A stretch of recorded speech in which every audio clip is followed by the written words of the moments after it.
क्या हो रहा है ये? रुक जा, हम इसे जिंदा नहीं छोड़ेंगे। ये वही राक्षस है जिसके पापी हाथों ने अनाथ आश्रम को मासूम बच्चों की चिता बना दिया था। तो क्या अनाथ आश्रम को इसी ने उड़ाया था? हाँ, यही है वो दरिंदा।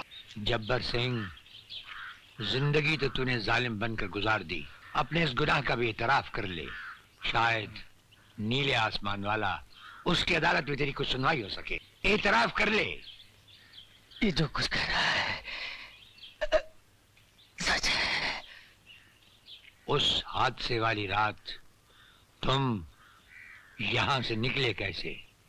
मुझे आपके असिस्टेंट चौधरी ने यहां से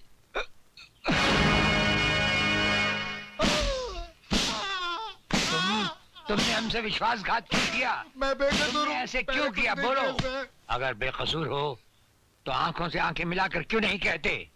नहीं सर, मैं सच कहता हूं, मैं बेकसूर हूं सर। तुम बेकसूर नहीं। क्या ये झूठ है कि जिस कानून की हिफाजत का जिम्मा उठाते हो उसकी रगों में तुमने जहर घोल दिया? क्या ये झूठ है कि तुमने ही जब्बर सिंह जैसे कातिल को जेल से जाने दिया? देखो, अगर तुम अपना जुर्म कबूल कर लो तो शायद तुम्हारे पाप का प्रायश्चित हो जाए, वरना जिन बच्चों का बचपन तुम्हारी वजह से जिंदा जल गया, उनकी सिसकियां और उनकी चीखें तुम्हें जिंदगी भर सताती रहेंगी। मैं पापी हूँ, मुझे माफ कर दीजिए। मैं खूनी हूँ, मैं हत्यारा हूँ। मैं नहीं जानता था कि वो ऐसा करेगा, वरना मैं जब्बर सिंह को जेल से किसी हालत में नहीं छोड़ता। मुझे माफ कर दीजिए साहब, मुझे माफ कर दीजिए। मिनिस्टर साहब ने मुझे ऐसा करने पे मजबूर कर दिया था सर। चौधरी ने राणा प्रताप को मेरे बारे में सब कुछ बता दिया है। उसकी गवाही मेरी बर्बादी बन जाएगी। शक्ति सिंह, तुम चिंता मत करो भंडारी। हाँ, चौधरी तुम्हारी बर्बादी के लिए जिंदा ही नहीं रहेगा।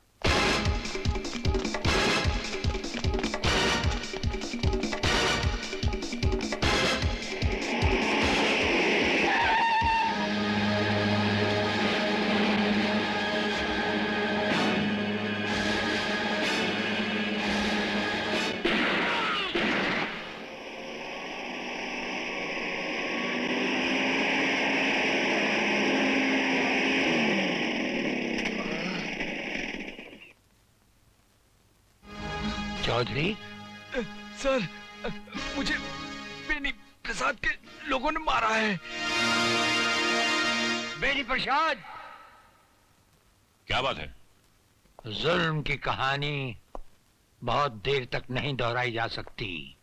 तुम सर से पांव तक बेगुनाहों के खून में डूबे हुए हो। कौन सा खून? अनाथ आश्रम में जल गए हुए मासूम बच्चों का खून, असिस्टेंट जेलर चौधरी का खून। क्या सबूत है इन बातों का? हर हत्यारा समझता है कि उसकी चालाकी सब सबूत मिटा देगी। भूल जाता है कि जब खून टपकता है तो जम जाता है, अपना निशान छोड़ जाता है और फिर चीख चीख कर पुकारता है कि मेरा इंतकाम लो, मेरा इंतकाम लो। इंतकाम की बात बाद में करना जेलर। सबसे पहले अदालत को ठोस सबूत चाहिए जो तुम्हारे पास है ही नहीं। हमारे पास दौलत है, पुलिस है, ताकत है, इन सब की शक्ति है, इन सब का वसीला है हमारे पास। वसीला, सबूत? हमारे पास सबूत है। वो सबूत जो तुम्हारी हर ताकत, हर वसीले को मिटाकर तुम्हें अदालत में सबके सामने नंगा करके खड़ा कर देगा। क्या कहा? यही कि जिस असिस्टेंट जेलर के बारे में तुमने समझा था कि मर चुका है, वो मरा नहीं, वो जिंदा है। और कल का दिन चढ़ते ही वो भरी अदालत में जीता जागता पेश होगा। अफसोस तुम पर, सद अफसोस। बड़े शर्म की बात है, एक मामूली आदमी को नहीं मार सके। ऐसा कभी नहीं हो सकता। तिलक धारी की गोली लगे और कोई बच जाए? बच जाए? हाँ, बच गया वो, जिंदा है वो। राणा प्रताप ने उसे किसी अस्पताल में छुपा रखा है, इससे पहले कि वो तुम्हारी अर्थी का सामान बन जाए। खत्म कर दो उसे।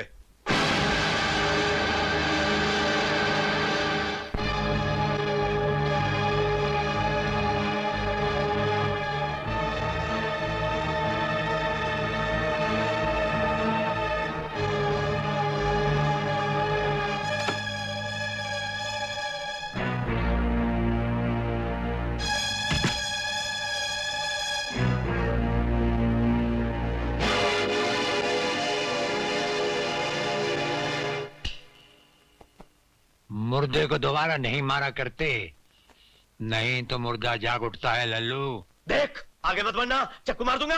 अरे हाथ तो तेरे कांप रहे हैं, तो चक्कू क्या करेगा?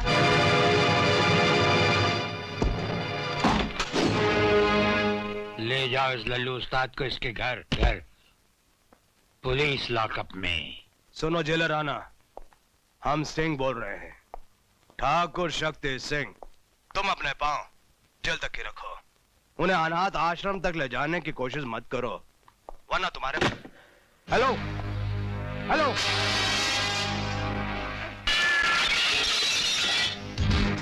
एक मामूली सा जेलर और शक्ति सिंह के साथ टक्कर? हाँ? उसने फोन रखकर खुद अपनी जबान को हमेशा के लिए बंद कर लिया है।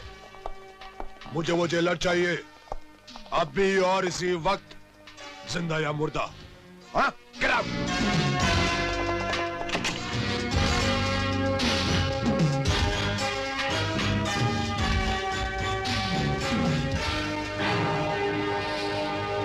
जेलर साहब, आप, लगता है तुम्हें तुम्हारी मौत यहां पर खींच लाई है।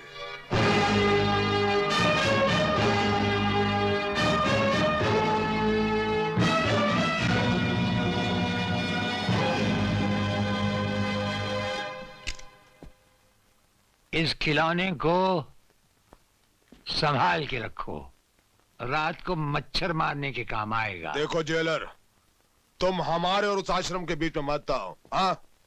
हम उस जमीन के मालिक हैं। तुम उस जमीन के मालिक नहीं हो, उस जमीन की मालिक है निशा, सेठ रंजीत की बेटी और विवेक की होने वाली बीवी। इस जमीन के मालिक बनने के ख्याल को दिन का देखा हुआ सपना समझकर भूल जाओ, इसी में तुम्हारी भलाई है। क्या बकवास कर रहे हैं? निशा की शादी और शक्ति सिंह से? आपने ये सोचने की हिम्मत कैसे की? इसमें खफा होने की क्या बात है भाभी जी? क्या कमी है शक्ति सिंह में? जवान है, खूबसूरत है, दौलतमंद है। मुझे पता है, इसने ये दौलत खून खराबे से कमाई है। माँ जी! खबरदार जो अपनी शैतानी जबान से मुझे माँ कहा तो। तुम लोगों की काली करतूत मैं अच्छी तरह से जानती हूँ। आश्रम की जमीन तुम लोग हड़पना चाहते थे, उन बच्चों की जिंदगी से खेलना चाहते थे। आश्रम को तुम लोगों ने तहस नहस कर दिया। मेरे पति का खून आश्रम के लोगों की वजह से नहीं, बल्कि तुम लोगों की वजह से हुआ। मैं किसी भी कीमत पर अपनी बेटी का हाथ तुम जैसे दरिंदे के हाथ में कभी न दूं। अरे तू क्या लेगी बुढ़िया? हाँ? तेरी आंखों के सामने मैं तेरी बेटी के साथ शादी करूंगा, रजामंदी के साथ, नहीं तो साली को उठा के ले जाऊंगा मैं।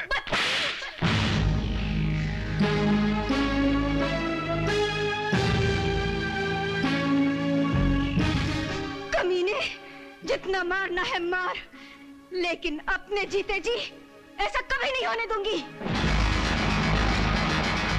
शक्ति क्या कर रहे हो? हट! तू ठीक कहती है बुढ़िया। हाँ? तेरे जीते जी नहीं, तेरे मरने के बाद ही सही।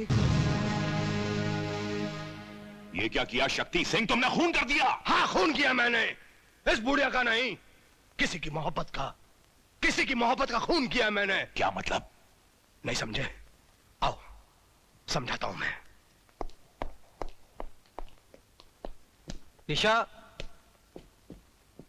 निशा, कमाल है, घर में कोई भी नहीं।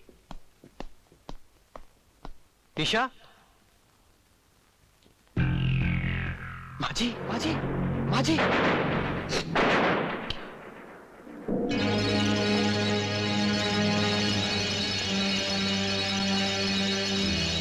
नहीं सर, मैंने खून नहीं किया।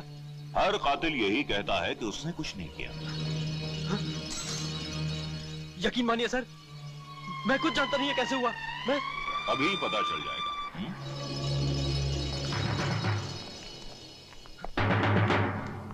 आइए इंस्पेक्टर साहब, इसने मेरी आंखों के सामने सुमित्रा देवी का खून किया है, इसे गिरफ्तार कर लीजिए। ये झूठ बोल रहे हैं इंस्पेक्टर साहब, ये झूठ बोल रहे हैं। इसका फैसला अदालत करेगी। चलो। यकीन मानिए इंस्पेक्टर साहब, ये झूठ बोल रहे हैं।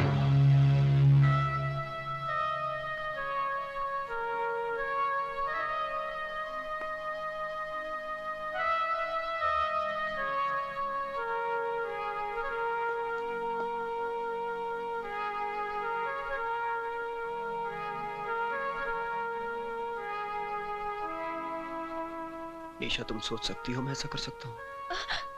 नहीं विवेक, मैं जानती हूँ तुम मेरी माँ की खूनी नहीं हो सकते, मगर दुनिया वाले। मुझे दुनिया की फिक्र नहीं, फिक्र है तो सिर्फ तुम्हारी। तुम मुझे गलत मत समझना, वरना तुम्हारा विवेक जीते जी मर जाएगा, मर जाएगा तुम्हारा विवेक।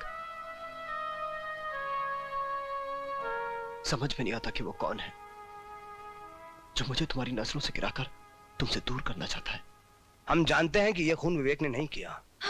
तो फिर आप ये भी जानते होंगे कि खून किसने किया है? जानते हैं, अच्छी तरह से जानते हैं कि यह खून किसने किया है, और अगर हम चाहें तो विवेक को बचा भी सकते हैं। अगर भंडारी अदालत में यह गवाही दे दे कि उसने अपनी आंखों से विवेक को खून करते हुए नहीं देखा, तो हम बेनिफिट ऑफ डाउट में विवेक को रिहा करवा सकते हैं। इसके लिए मैं आपको अनाथ आश्रम की सारी जमीन दे दूंगी। बस? मैं अपनी सारी दौलत आपके नाम कर दूंगी। बस? विवेक के लिए मैं अपनी जान दे दूंगी। ये सब करने की कोई जरूरत नहीं। हाँ, अगर करना ही है तो अपने आप को मेरे हवाले कर दो।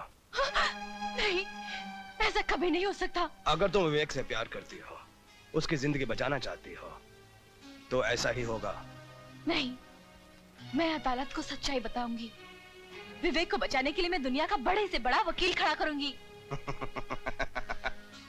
दुनिया का कोई भी बड़ा वकील नेता भंडारी की चश्मदीद गवाही के सामने कुछ नहीं कर सकता। हाँ? विवेक को अदालत में पेश करने से पहले अगर तुमने हमारे साथ शादी नहीं की, तो फांसी का फंदा विवेक की तकदीर बन जाएगा। नहीं, ऐसा कभी नहीं होगा, कभी नहीं होगा ऐसा, समझे?